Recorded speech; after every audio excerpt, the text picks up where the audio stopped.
മത്തായി എഴുതിയ സുവിശേഷം 5-ാം അധ്യായം അതിൻ്റെ 11-ാം വാക്യം പറയുന്നു, എൻ്റെ നിമിത്തം നിങ്ങളെ പഴിക്കുകയും ഉപദ്രവിക്കുകയും നിങ്ങളെക്കൊണ്ട് എല്ലാ തിന്മയും കളവായി പറയുകയും ചെയ്യുമ്പോൾ നിങ്ങൾ ഭാഗ്യവാന്മാർ, സ്വർഗത്തിൽ നിങ്ങളുടെ പ്രതിഫലം വലുതാകൊണ്ട് സന്തോഷിച്ച് ഉല്ലസിപ്പിൻ. ദൈവവചനം കേൾക്കുന്ന പ്രിയപ്പെട്ടവരെ, യേശുവിനോട് കൂടെ വസിക്കുന്ന ഒരു വ്യക്തിയാണോ?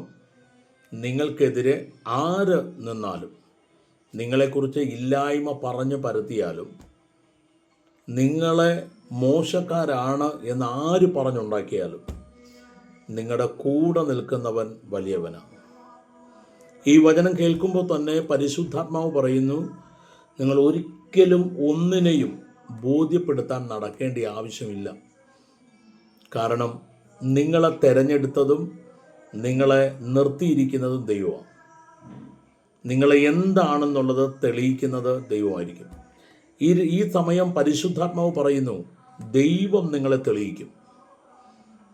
ഈ പ്രതിസന്ധിയുടെ നടുവിലൊന്ന് പിടിച്ചു നിന്നേ, കർത്താവ് നിങ്ങളെ തെളിയിക്കാൻ പോവുക. നിങ്ങൾ ആരാണെന്ന് ദൈവം തെളിയിക്കും.